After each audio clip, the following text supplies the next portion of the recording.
ചേട്ടാ, നമ്മുടെ ഈ സംസ്ഥാന സ്കൂൾ കലോത്സവങ്ങളിലെ ഏറ്റവും എക്സ്പെൻസീവും ഏറ്റവും എനർജറ്റിക്കുമായിട്ടുള്ള ഐറ്റം ഏതാ? ഏറ്റവും റിച്ച് കളർഫുൾ.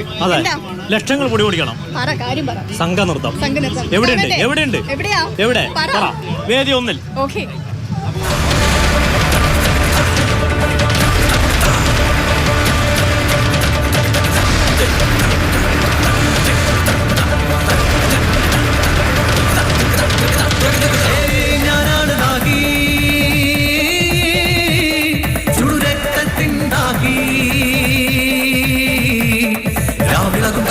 ജ്വലിക്കുന്ന കണ്ണിൽ വീഴുന്ന നാവിന്റെ തുമ്പിൽ പൂത്തനഖങ്ങൾ കൊത്തിപ്പറിക്കും രക്തം കൊതിക്കുന്ന ദാഹി എന്റെ ദാഹത്തിൽ തീർപ്പിനി എന്നാണ് ഈ രാവിന്റെ നെഞ്ചിൽ തിമിർപ്പാണ് പനങ്കുലത്തുമ്പായി ആടിയുലയും ഒടിച്ചുരുൾ ചുറ്റുന്ന ചേലാണ് ഏ രാവിന്റെ സഞ്ചാര തേരാണ് ഈ നീലനീലാവിലും തീയാണ് നീ ഇനി എന്നോട് ചേരുന്നതെന്നാണ് രക്തം കൊതിക്കുന്ന നാവാണ് ചുടു രക്തം കൊതിക്കുന്ന നാവാണ്.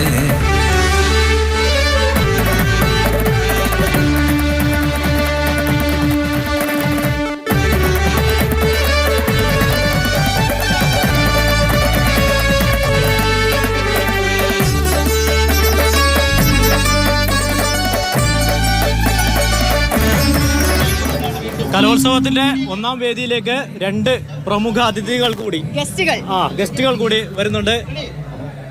നമ്മൾ പറയുന്നില്ല, നേരെ കടന്നു വരികയാണ് മാതൃഭൂമിയുടെ സ്റ്റുഡിയോയിലേക്ക്.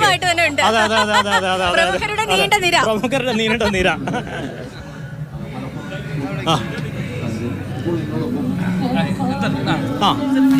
ഫ്രണ്ടിലോട്ട് കയറി നിക്ക് മണികണ്ഠൻ ചേട്ടാ, എന്താണിത്? കയറി നിക്ക്. നമ്മുടെ 62ാമത് സംസ്ഥാന സ്കൂൾ കലോത്സവം കൊല്ലം നഗരിയിൽ പൊടി പൊടിക്കുന്നു. എന്താണ്? ഒരുപാട് സന്തോഷം ഇവിടെ വരാൻ കഴിഞ്ഞാൽ. ഇവിടെ ഒരു ഷൂട്ടിന്റെ ഭാഗമായിട്ട് ഞങ്ങൾ ഇവിടെ ഉണ്ടായിരുന്നു. അപ്പോൾ ഇന്ന് ഇത്തിരി നേരത്തെ ഷൂട്ട് കഴിഞ്ഞപ്പോൾ അങ്ങനെ വരാമെന്ന് പറഞ്ഞ് പ്രൊമോട്ടർ പറഞ്ഞ് അങ്ങനെ വന്നതാണ്.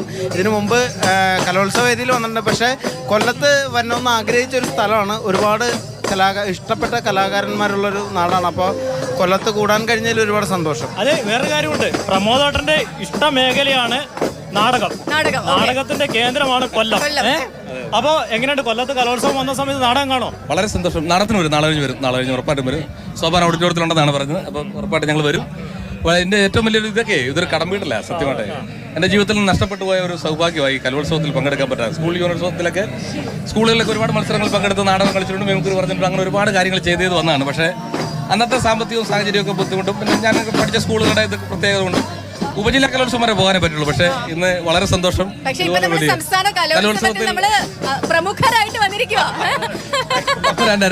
അപ്പൊ അത് പിന്നെ ഏറ്റവും വലിയ സന്തോഷം എന്ന് പറഞ്ഞാൽ ഞാൻ ഉപജില്ലാ കലോത്സവത്തിൽ സംസ്ഥാന കലോത്സവത്തിൽ പ്രീ പ്രൈമറി ടീച്ചർമാരെ പഠിപ്പിച്ചിട്ട് അവിടെ ഒന്ന് സമ്മാനം മേടിച്ചിട്ട് നാടകം പഠിപ്പിച്ചു. എന്റെ പ്രയാസങ്ങളൊക്കെ അവിടെ ഞാൻ തീർത്ത. അപ്പൊ വളരെ സന്തോഷം. അപ്പൊ ഞാൻ പറയുന്നത് വിജയിച്ചവരെക്കാട്ടി കൂടുതൽ പങ്കെടുക്കുക എന്നുള്ളതാണ്. വിജയിക്കുക തോൽക്കുക എന്നുള്ളത് രണ്ടാമത്തെ കാര്യം. കുറെ കാലം ഇപ്പൊ ഞാൻ കുറെ കാലം പഴയ ഈ അനുഭവത്തെ കുറിച്ച് പറഞ്ഞില്ലേ, ജീവിതത്തിൽ ഇവർക്കൊക്കെ ഇവിടെ മത്സരിക്കുന്നവർക്ക് സമ്മാനം കിട്ടുന്നതിനെക്കാട്ട് അപ്പുറം ഈ മത്സരത്തിൽ പങ്കെടുക്കാൻ കഴിയുക എന്ന് പറഞ്ഞാൽ കുറെ കാലം കഴിയുമ്പോൾ അവരുടെ മക്കളോടും കുറെ കാലം കഴിയുമ്പോൾ ഓർക്കാനുള്ള വലിയ ഇതൊക്കെ ജീവിതത്തിൽ കണ്ടവർ ആരെങ്കിലും മറക്കുമോ? ജീവിതത്തിൽ ഒരിക്കലും ആരും മറക്കില്ല. എത്ര നേരം ഈ മൈതാനത്തുണ്ടാവും? അസ്രാമ മൈതാനത്ത് കുറെ നേരം ഉണ്ടാവും. ഇതെല്ലാം കഴിയുന്നവരുണ്ടാകാൻ സാധ്യതയുണ്ട്. നാളെ രാവിലെ ഷൂട്ടുണ്ട്. ഞങ്ങളൊരു ഷൂട്ടുമായിട്ട് ബന്ധപ്പെട്ട് നമ്മുടെ പെപ്പെ അഭിനയിക്കുന്ന ഒരു പടത്തിന്റെ ഷൂട്ട് നടന്നുകൊണ്ടിരിക്കുക. അതിൽ അഭിനയിക്കുന്നവർ ഞങ്ങൾ എല്ലാവരും. ഒരു പ്രമുഖൻ കൂടി ഉണ്ട്. കടന്നു വരൂ. ഇപ്പൊ സംസ്ഥാന സ്കൂൾ കലോത്സവം നടക്കുകയാണ്. വൈറൽ താരമാണ്, എല്ലാവർക്കും അറിയാവുന്ന ആളാണ്. പറയൂ, എന്തൊക്കെയാണ്? എന്റെ നാട്ടിലല്ലേ നടക്കുന്നത്. അപ്പം കൊല്ലമാണല്ലേ? സ്ഥലം കൊല്ലമാണ്. ഞാൻ കരുനാഗപ്പള്ളി സ്വദേശിയാണ്. അപ്പോൾ രാവിലെ എന്റെ സുഹൃത്ത് സംസ്കൃത നാടകം പഠിപ്പിക്കുന്നുണ്ടായിരുന്നു. അപ്പോൾ അവരുടെ നാടകം കാണാൻ വേണ്ടിയിട്ട് ഞാൻ വന്നതാണ്. അപ്പോൾ അത് കഴിഞ്ഞപ്പോഴത്തേക്കും ഞാൻ ഇവിടെ വന്നപ്പോൾ ചുമ്മാ നിൽക്കുകയായിരുന്നു. അപ്പോൾ ഞാൻ ഇവരെ വിളിച്ചിട്ട് പറഞ്ഞു ഷൂട്ട് കഴിഞ്ഞെങ്കിൽ ഇങ്ങോട്ട് വരാൻ പറഞ്ഞു. ഞാൻ ലൊക്കേഷനൊക്കെ അയച്ചു കൊടുത്ത് എല്ലാവരും ഇവിടെ കൊണ്ടുവന്നു.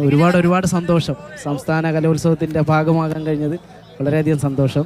പ്രമോട്ടം പറഞ്ഞ പോലെ എല്ലാവർക്കും വിജയാശംസകൾ നേരുന്നു. വിജയിക്കുന്നതിനുപരി പങ്കെടുക്കുക എന്നുള്ളതാണ് വലിയ കാര്യം.